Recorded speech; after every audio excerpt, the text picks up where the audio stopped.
HTML का मतलब hypertext markup language है और ये इंटरनेट में मार्कअप लैंग्वेज के तहत यूज़ होती है। एक मार्कअप लैंग्वेज से क्या मुराद है? मार्कअप लैंग्वेज उसी तरह से आप इसको समझ सकते हैं जिस तरह से अगर आप माइक्रोसॉफ्ट वर्ड ओपन करें तो आप किसी टेक्स्ट को टाइटल बना देते हैं, किसी को बोल्ड करते हैं, किसी को अंडरलाइन करते हैं, किसी को टैलिक करते हैं। जिस तरह से आप माइक्रोसॉफ्ट वर्ड में अपने डॉक्यूमेंट्स को इस तरह से ब्यूटीफाई कर सकते हैं, हाइपरटेक्स्ट मार्कअप लैंग्वेज में आप क्या करते हैं कि वेबसाइट्स बना सकते हैं और तकरीबन सारे का सारा इंटरनेट इसी लैंग्वेज के ऊपर चल रहा है। अब ये लैंग्वेज ज़्यादातर डेवलपर्स को आती है जो इसको यूज़ करके वेबसाइट बनाने और उसको बेहतर करने के लिए यूज़ करते हैं। हमने इस लैंग्वेज को सिर्फ इतना अंडरस्टैंड करना है जितना हमारे लिए एसईओ की हद तक ठीक है, और हम इससे इतनी डिटेल में नहीं जाएंगे, लेकिन कुछ चीज़ें बहुत इंपॉर्टेंट हैं जो हमने समझनी है। वो ये कि ये बेसिकली वेब का स्टैंडर्ड है, और जब हम एसईओ की बात करते हैं तो हमारा वेबसाइट से पाला तो पड़ता ही है, क्योंकि हमने जो ऑप्टिमाइज़ करना है वो वेबसाइट को ही करना है। तो वेबसाइट किस तरह से बनी है ये समझना भी ज़रूरी है, ताकि हम डेवलपर के साथ जब मिलके काम कर रहे हों या हम टीम के साथ मिलके काम कर रहे हों तब हम उनको गाइड भी कर सकें, और हमें जितना खुद समझ आती है हम उसको खुद अपनी हद तक ठीक भी कर सकें। अगर आप किसी वेबसाइट को ओपन करें और कोई भी यूआरएल विजिट करें तो आपको जो वेबसाइट नज़र आती है वो बड़ी ब्यूटीफुल या एक खूबसूरत किस्म का उसका ओवरव्यू होता है। फॉर एग्जांपल मैं अगर google.com खोलूँ तो कुछ इस तरह की नज़र आती है। लेकिन अगर आप google.com का सोर्स देखना चाहें, या मतलब ये कि अगर आप उसको कोड देखना चाहें, तो आप क्रोम पे हों तो राइट क्लिक करके उसके व्यू सोर्स पे जाएं और आपको कुछ इस तरह से नज़र आएगा। तो बेसिकली मुझे तो जब वेबसाइट नज़र आई थी तब तो उसका एक बड़ा अच्छा सा लोगो था और उसके नीचे एक सर्च बार था और वो मुझे कह रहा था कि सर्च करो। लेकिन जब पीछे आप कोड देखेंगे तो कोड कुछ इस तरह से नज़र आता है, और ये लैंग्वेज हम इंसानों को समझ नहीं आती। लिखी इंसानों ने ही है, लेकिन ये लैंग्वेज बेसिकली कोडिंग है जो सिर्फ कोडर्स यानी कि डेवलपर्स या जो प्रोग्रामिंग करते हैं उनको समझ आती है और वो ये करते हैं। और हमारे लिए ये जो फ्रंट एंड है हम इसको देखते हैं। असल में जो गूगल विजिट करता है आपकी वेबसाइट तो वो आपका फ्रंट एंड नहीं देखता, वो ये वेबसाइट नहीं देखता जो आपको नज़र आ रही है। वो असल में ये वेबसाइट देखता है जो पीछे कोड है, और ये कोड ही असल में आपकी वेबसाइट है। लेकिन जब ये कोड ब्राउज़र में लोड होता है, यानी कि जो क्रोम ब्राउज़र या फायरफॉक्स या इंटरनेट एक्सप्लोरर जो भी ब्राउज़र आप यूज़ करते हैं, तो वो ब्राउज़र इस कोड को वेबसाइट में तब्दील कर देता है, जो हमें पढ़ना भी आसान होती है और देखना भी आसान होती है।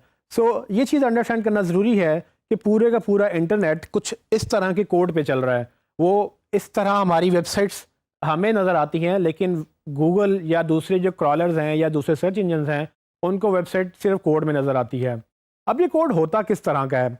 असल में जो कोड है जिसको हम HTML बोलते हैं, ये डिफरेंट इसमें एट्रीब्यूट्स हैं और इसमें दो डिफरेंट टैग्स हैं। वो टैग्स एंड एट्रीब्यूट्स क्या होते हैं मैं आपको बता देता हूँ।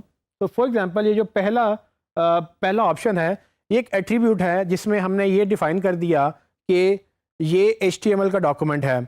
और उसके बाद अगर आप देखें तो कुछ टैग्स, मतलब कि हेड टैग ओपन हो रहा है तो नीचे क्लोज भी हो रहा है। टैग्स और एट्रीब्यूट्स में फ़र्क ये है कि एट्रीब्यूट्स बेसिकली कुछ खसूसियात बयान करते हैं जो कि ब्राउज़र्स या सर्च इंजन्स के लिए आप लिख सकते हैं, लेकिन ये जो टैग्स हैं इसके अंदर हमारा कंटेंट होता है। एक ख़ास बात याद रखें, टैग के अंदर आपको जब टैग ओपन करते हैं उसको क्लोज भी करते हैं। तो फॉर एग्जांपल मैं अगर हेड ओपन करूंगा तो मैं उसको क्लोज भी करूंगा, मैं अगर बॉडी का टैग ओपन करूंगा तो उसको क्लोज भी करूंगा। इस तरह से HTML लैंग्वेज चलती है और हमने इसको तकरीबन इतनी हद तक ही समझना है, और ये बड़ा आसान है। ये आपको देखने में शायद मुश्किल लग रहा हो, लेकिन SEOs के लिए ये इतना समझना ज़रूरी है। लेकिन इसके बाद अगर हमें नहीं भी समझ आती तो कोई मसला नहीं है, क्योंकि हमने वेबसाइट बनानी नहीं है, हमने सिर्फ वेबसाइट को ऑप्टिमाइज़ करना है, और ऑप्टिमाइजेशन के लिए थोड़ी बहुत HTML हमें समझ आ जाएगी जो हम मज़ीद डिस्कस करेंगे। लेकिन थोड़ी बहुत अगर हम सीख भी लें तो उसमें भी हमें फ़ायदा ही होगा। HTML को मज़ीद मैं बयान कर दूं कि HTML के 2 वर्जन्स हैं जो अभी पॉपुलर हैं। HTML जो कि रेगुलर HTML है उसको वर्जन 4 भी बोलते हैं। अगर आप इसको HTML 4 भी कहें तो गलत नहीं होगा। लेकिन जो नई आने वाली HTML का वर्जन है वो HTML 5 है। तो दुनिया बड़ी तेज़ी से HTML 5 की तरफ जा रही है, और ये ज़्यादा रोबस्ट, ज़्यादा एडवांस्ड और ज़्यादा फंक्शनल वेबसाइट्स के लिए हेल्प करती है। और जब बात हो रही है फंक्शनल वेबसाइट्स की, तो HTML कभी कभी जावास्क्रिप्ट और CSS के साथ मिलकर भी काम करती है।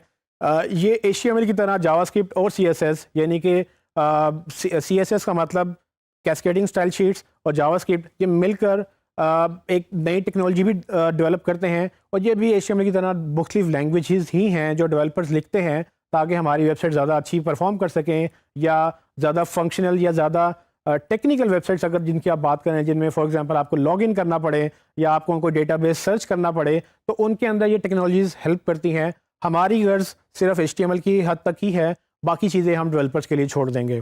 तो HTML के लिए सिर्फ इतनी चीज़ अंडरस्टैंड करनी है कि पूरे का पूरा इंटरनेट HTML पर ही चल रहा है, और HTML हमारे लिए SEO के लिए बहुत ज़रूरी है, और HTML को हम जितना समझ सकेंगे हमारे लिए फ़ायदा है। लेकिन इस कोर्स में हम डिस्कस करेंगे कि हमें SEO के लिए HTML कितना चाहिए, वो मज़ीद सेक्शन में हम बात करेंगे।